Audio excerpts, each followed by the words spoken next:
नमस्कार, मैं हूं निखिल और आप देख रहे हैं दी ललन टॉप शो। स्लैब, ये सुनते नौकरी पेशा लोगों के कान खड़े हो जाते हैं। मकान वाला स्लैब नहीं, जीएसटी या टैक्स स्लैब। टैक्स स्लैब पर तो केंद्रीय बजट के वक्त बात हो जाती है।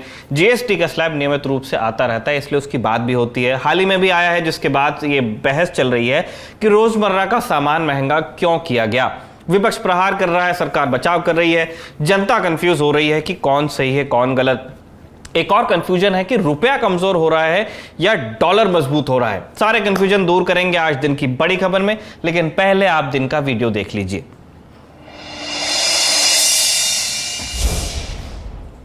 लखनऊ में एक मॉल खुला है।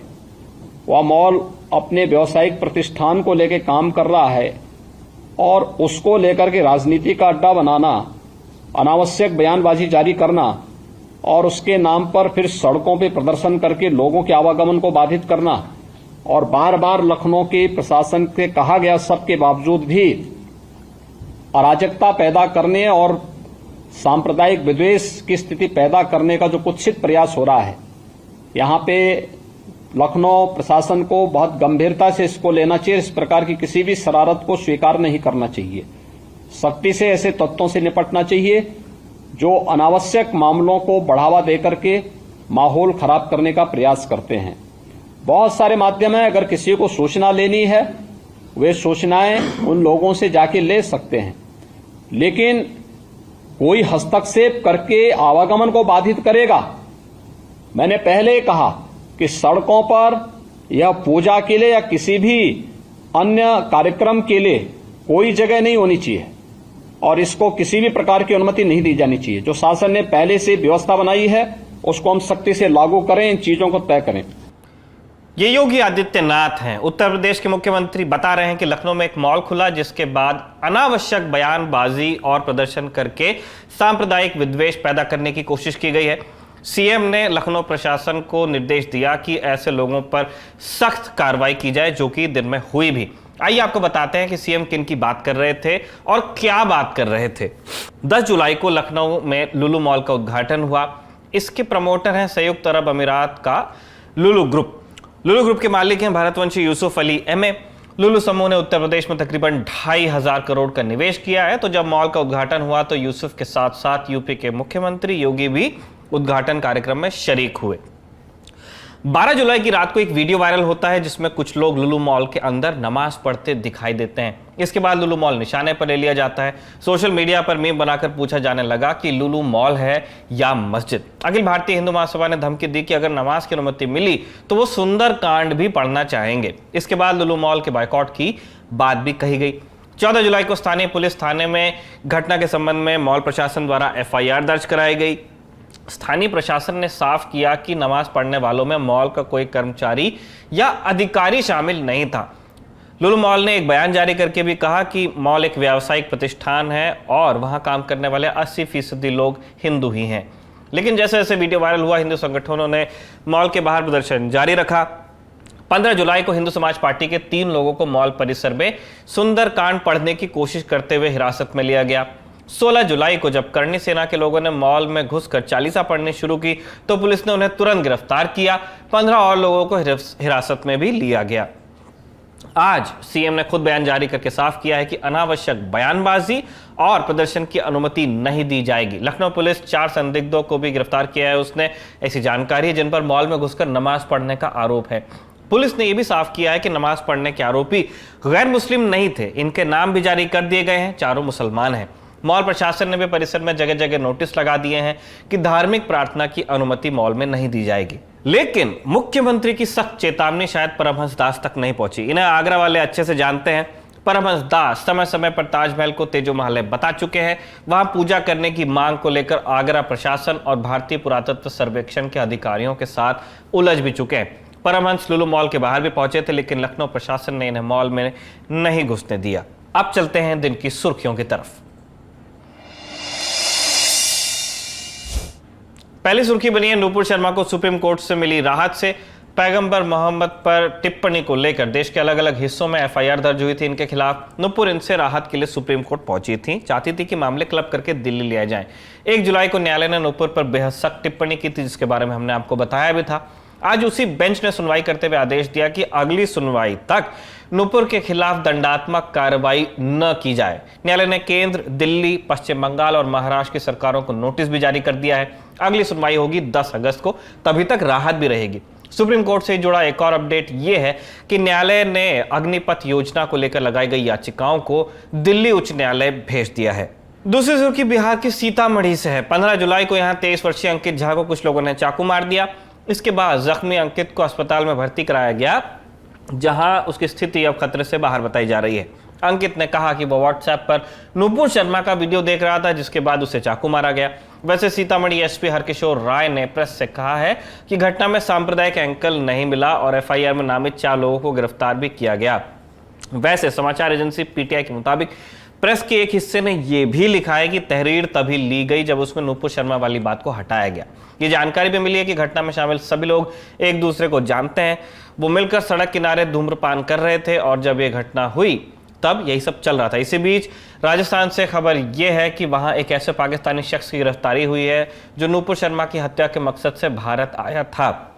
इसे 16 जुलाई को बीएसएफ ने गिरफ्तार कर लिया था।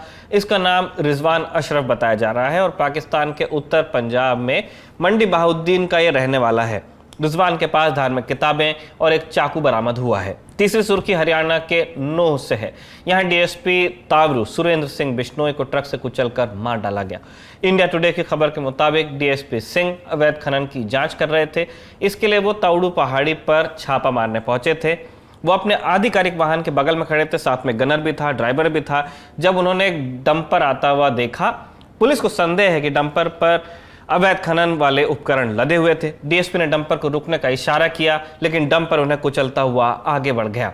हरियाणा के गृह मंत्री अनिल विज ने डीएसपी के परिवार के लिए 50 लाख के मुआवजे का ऐलान किया है और ये वादा किया है कि हरियाणा पुलिस दोषियों को बख्शेगी नहीं। ये थी सुर्खियां। अब चलते हैं दिन की बड़ी खबर पर। महंगाई पर मोमबत्तियां जलाने का चलन अब कुछ पुराना हो गया। गाने वाले महंगाई की डायन जैसी कल्पनाएं अब शांत भी होती लगती हैं। फिल्मों की पटकथाओं की दिशा भी अब थोड़ी बदल गई है। ये सब छोड़िए, अब तो महंगाई पर बाइक जलाने की बात करते अभिनेताओं के चुटकुले भी खामोश होने लगे हैं। अब बात दूसरे टेंजेंट पर होती है। क्या बात होती है? आप समझदार हैं। अगर सरकार दूध दही पर जीएसटी लगाती है तो कुछ लोग तर्क ये भी देते हैं कि इससे गरीबों पर कोई मार नहीं पड़ेगी, क्योंकि गरीब तो पैकेट वाला दूध खरीदते ही कहाँ हैं। तर्क ऐसे हैं कि दिमाग सुनकर आपका सन हो जाएगा, शॉर्ट सर्किट भी हो सकता है। मगर ये विपक्ष वाले हैं कि उन तर्कों को कुतर्क मानते हैं, या कहें कि उन्हें तर्क मानते ही नहीं। संसद के मानसून सत्र का दूसरा दिन है आज। संसद भवन का अहाता, जहां गांधी जी शांत मुद्रा वाली मूर्ति में विराजमान है। राहुल गांधी के नेतृत्व में विपक्ष के तमाम सांसद जमा हुए। महंगाई का विरोध हुआ, नारेबाजी हुई। पहले उसे देख लीजिए, फिर कहानी को आगे बढ़ाया जाएगा।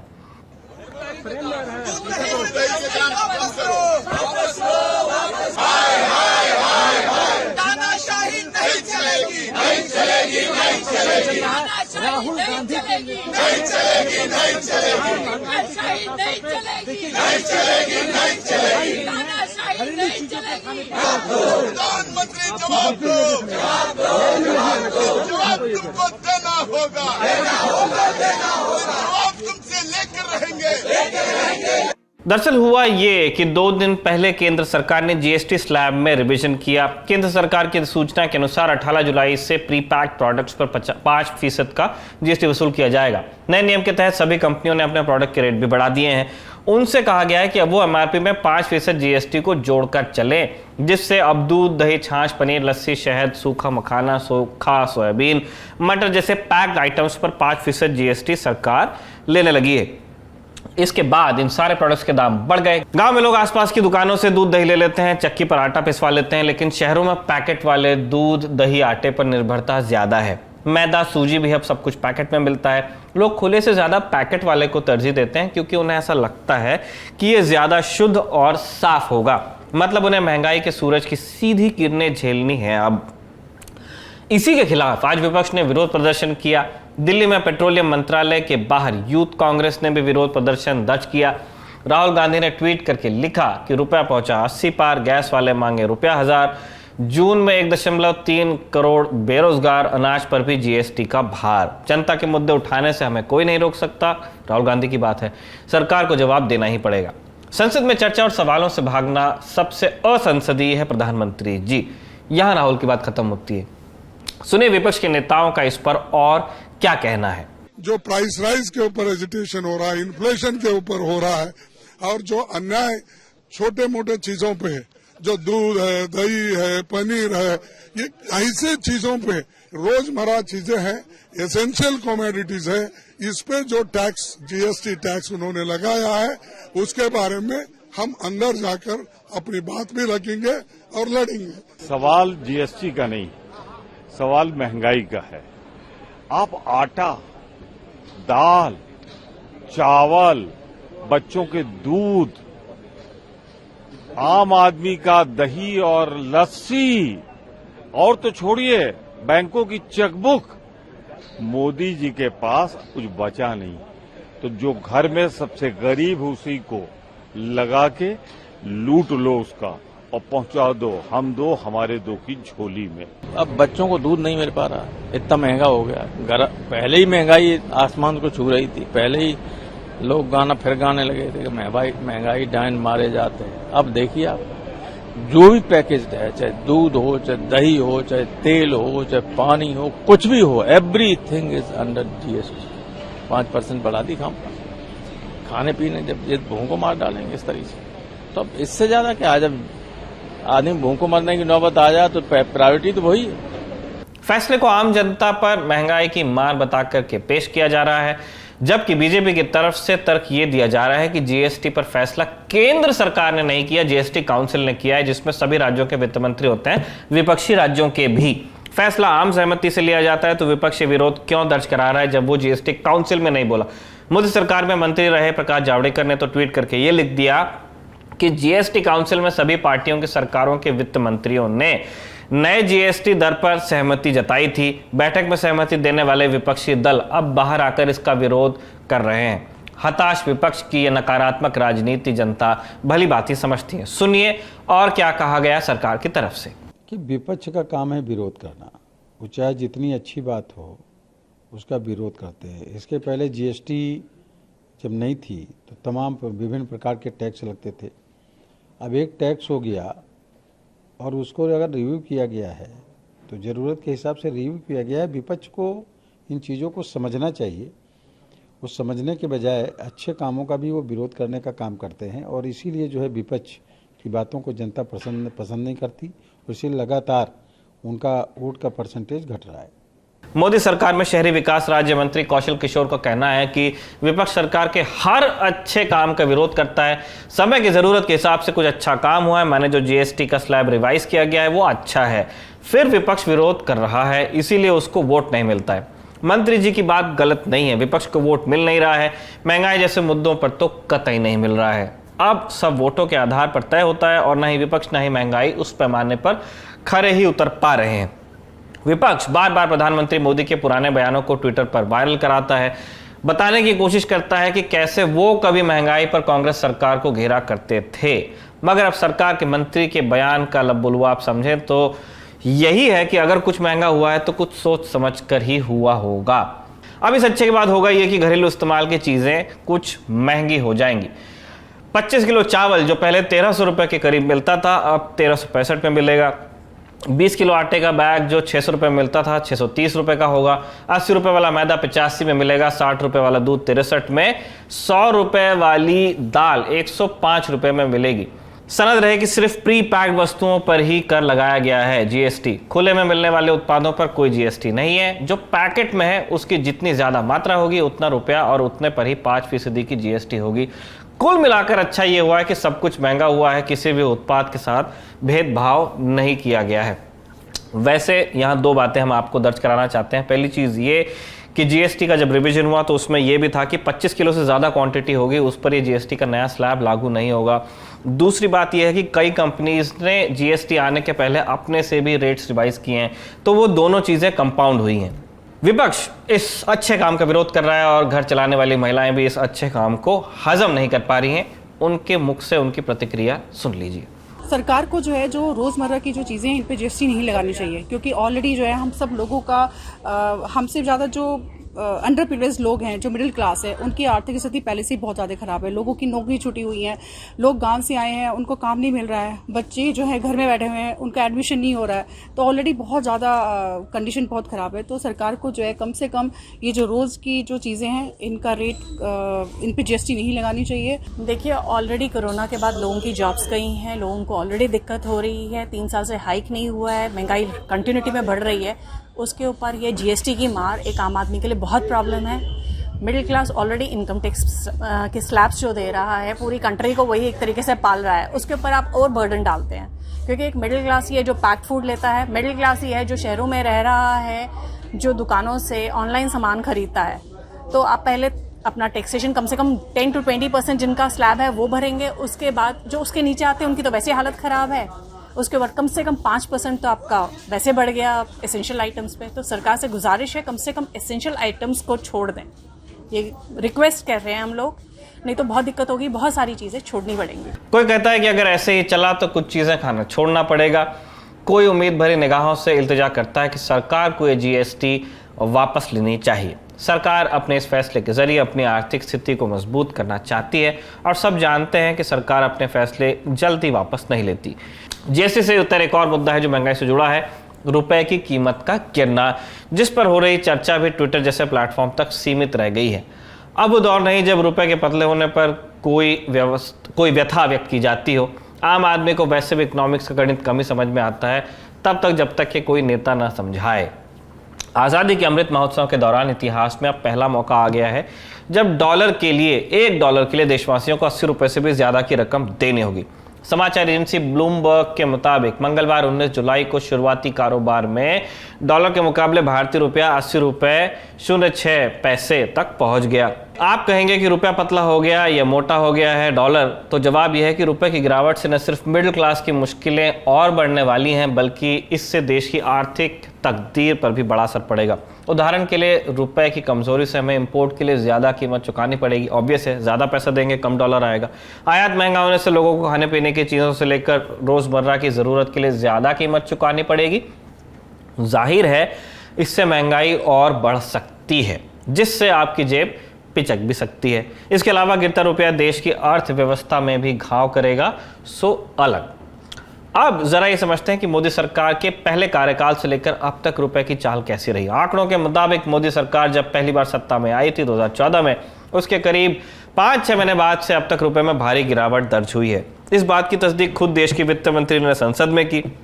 सोमवार को वित्त मंत्री निर्मला सीतारमण ने RBI का हवाला देते हुए संसद में एक प्रश्न का जवाब दिया, पूरे संसद को, देश को भी, कि 31 दिसंबर 2014 से अब तक डॉलर के मुकाबले हमारा रुपया करीब 25% लुढ़का है।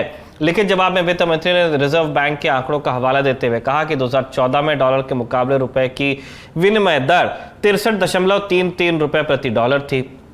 मतलब ये कि तब $1 के लिए करीब 63 रुपए चुकाने पड़ते थे, 33 पैसे और। वहीं 19 जुलाई 2022 को डॉलर के मुकाबले रुपए की कीमत गिरकर 80 रुपए से भी ज्यादा हो गई है। ऐसा नहीं है कि सरकार इस स्थिति से चिंतित नहीं है, सरकार को भी शायद स्थिति का अंदाजा है। 2 हफ्ते पहले वित्त मंत्री निर्मला सीतारमण ने कहा था, रिजर्व बैंक की रुपए पर नजर है, सरकार एक्सचेंज रेट को लेकर लगातार भारतीय रिजर्व बैंक के संपर्क में बनी हुई है। सरकार का पक्ष आपने जान लिया, अब ये जानिए कि रुपया कमजोर क्यों हो रहा है या डॉलर क्यों मजबूत हो रहा है। रुपए में गिरावट की कई घरेलू और वैश्विक वजह हैं। मसलन रूस यूक्रेन का युद्ध जो अभी भी चल रहा है, कच्चे तेल की कीमतों में तेजी और पूरी दुनिया की पतली होती फाइनेंशियल कंडीशन। रुपए में कमजोरी की एक और वजह है विदेशी निवेशकों द्वारा हमारे बाजारों से पैसा निकालना। पिछले 1 साल में विदेशी निवेशकों ने भारत के शेयर बाजारों से $32 अरब से भी ज्यादा की रकम को निकाला है, क्योंकि उन्हें रिटर्न कहीं और ज्यादा मिल रहा है। बता दें कि जून 2022 में देश का व्यापार घाटा $25.63 अरब की नई ऊंचाई पर पहुंच गया। ऐसे में अंतरराष्ट्रीय फाइनेंशियल सर्विसेज कंपनी नोमुरा का अनुमान यह है कि वित्त वर्ष 2022-23 के दौरान भारत का करंट अकाउंट डेफिसिट यानी कि CAD बढ़कर 3.3% पर पहुंच सकता है। अब यहां एक और बात जानने और समझने की है। यह बात सही है कि रुपया तेजी से अपने जो वैल्यू है उसको खो रहा है, लेकिन यह भी सच है कि सिर्फ हमारा रुपया ही नहीं, डॉलर के मुकाबले दुनिया की ज्यादातर प्रमुख करेंसीज नतमस्तक हो रही हैं, कमजोर हो रही हैं। मतलब ये कि डॉलर वाकई मजबूत हो रहा है। वित्त मंत्री निर्मला सीतारमण ने संसद में कहा कि दुनिया की अन्य प्रमुख करेंसीज मसलन ब्रिटिश पाउंड, जापानीज येन और यूरो जैसी मुद्राएं अमेरिका और डॉलर के मुकाबले भारतीय रुपए की तुलना में अधिक कमजोर हुई हैं और हमारा रुपया 2022 में इन मुद्राओं के मुकाबले मजबूत हुआ है। आंकड़ों का विश्लेषण करते हैं तो पता चलता है कि दुनिया की प्रमुख मुद्राओं के मुकाबले डॉलर काफी मजबूती के साथ खड़ा हुआ है और किसी देश की मुद्रा इससे हिला नहीं पा रही है। इससे पहले यूरोपियन यूनियन की साझा करेंसी यूरो की बात करें तो अब इसकी हैसियत भी घटकर करीब $1 के बराबर आ गई, जबकि इससे पहले यह सीन था करीब 2 दशकों तक कि 1 यूरो खरीदने के लिए आपको 1 से ज्यादा डॉलर चुकाना पड़ता था। अगर सिर्फ पिछले साल की बात करें तो 1 यूरो के लिए करीब $1.25 चुकाने पड़ रहे थे। इसी तरह जापान की करेंसी येन डॉलर के मुकाबले 24 साल के सबसे निचले स्तर तक लुढ़क चुकी है। 19 जुलाई को $1 के खरीदने के लिए करीब 138 येन चुकाने पड़ रहे थे, जबकि पिछले साल 19 जुलाई को डॉलर खरीदने के लिए महज 110 येन देने पड़ते थे। सबसे लकी करेंसी वैसे इस पूरे गेम में एक ही है, वो है रूबल, जिसकी कीमत पहले गिरी और अब लगातार चढ़ रही है डॉलर के मुकाबले में। अब सवाल यह कि डॉलर के अलावा दुनिया की दूसरी प्रमुख मुद्राओं के मुकाबले हमारा रुपए कहां खड़ा है। सबसे पहले बात करते हैं पाउंड स्टर्लिंग की। चालू कैलेंडर ईयर यानी इस साल जनवरी से अब तक ब्रिटिश पाउंड के मुकाबले रुपया करीब 6% मजबूत हुआ है, जबकि यूरो की तुलना में रुपया 5% मजबूत हुआ है। इसके अलावा दुनिया की प्रमुख ताकतवर मुद्राओं में से एक येन जो कि जापान में चलती है, उसके मुकाबले रुपया करीब 11% मजबूत हुआ है। यानी G10 देशों की मुद्राओं के मुकाबले भारतीय रुपया औसतन 3% के आसपास इंप्रूव ही हुआ है। इतना ही नहीं, पड़ोसी देशों पाकिस्तान, श्रीलंका और नेपाल की बात करें तो यहां की करेंसी डॉलर के मुकाबले बेतहाशा तेजी से गिर रही है। श्रीलंका में $1 के लिए 400 श्रीलंकाई रुपए चुकाने पड़ रहे हैं। श्रीलंका की खराब हालत का अंदाजा वैसे भी आपको है। पाकिस्तान में $1 के मुकाबले 200 रुपए पाकिस्तानी रुपए से ज्यादा चुकाने पड़ रहे हैं। नेपाल में $1 के लिए 1230 नेपाली रुपए चुकाने पड़ रहे हैं। सुनिए इस पर कॉन्फेडरेशन ऑफ इंडियन इंडस्ट्री यानी CII के प्रेसिडेंट संजीव बजाज ने क्या कहा। मेन ये हमें देखना है कि जो ग्लोबल अनसर्टेनिटीज चल रहे हैं तो इसमें जैसे आपने बताया इंडिया रुपी जो है ये डॉलर के हिसाब से वीकन हो गई है। काफी अलग करेंसीज ब्रिटिश पाउंड देखे, आप यूरो देखे तो उनके रिलेशन में स्ट्रांग हो गई है। तो ये हम ग्लोबल अनसर्टेनिटी के कारण we are seeing different behaviour across different countries based on opportunities that exist. RBI की तरफ से अगर आप देखें पिछले महीनों में तो आरबीआई हैज सीन की रुपी में जो वॉलेटिलिटी हो वो कम हो and that is what RBI has been spending dollars on as well. तो मेन हमें ये देखना है कि rupee must gradually get to its natural level. मेरे हिसाब से ये कुछ समय लगेगा। जैसे सप्लाई चेन्स भी अगर आप देखें तो ग्लोबल सप्लाई चेन्स डिसरप्ट हो गए हैं, इन्हें नॉर्मलाइज करने में समय लगेगा। आज आप इंडिया में देखें तो वेरियस इंडस्ट्रीज जो इम्पोर्टेड आइटम्स पे डिपेंडेंट है इनमें प्रोडक्शन ही नहीं हो रहा है, ये धीरे धीरे नॉर्मलाइज हो रहे हैं।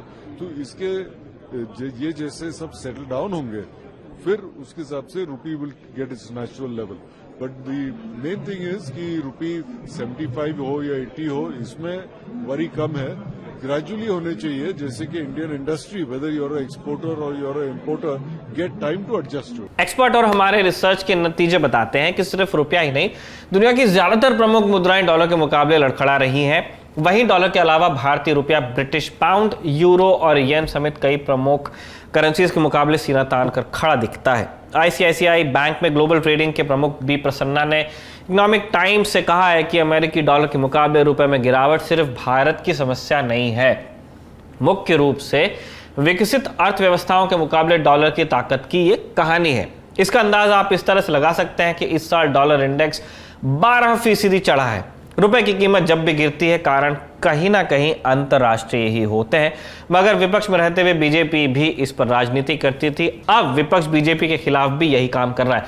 तृणमूल कांग्रेस टीएमसी ने प्रधानमंत्री मोदी पर तंज कसा। टीएमसी ने ट्वीट किया, रुपया पहली बार 80 प्रति अमेरिकी डॉलर पर पहुंचा। आपका अगला लक्ष्य क्या है? 1 सेंचुरी। टीएमसी ने कहा कि बीजेपी के अमृत काल में हर दिन देश के लिए बहुत नुकसान हो रहा है। रुपया और मोदी के बीच होड़ लगी हुई है कि कौन ज्यादा गिरेगा। टीएमसी का ये ट्वीट देख शायद आपको कोई पुराना बयान याद आ रहा होगा। ये उसी पुराने बयान का बदला हुआ स्वरूप है। राजनीति से इतर जानकार मानते हैं कि आने वाले वक्त में रुपया और कमजोर भी हो सकता है।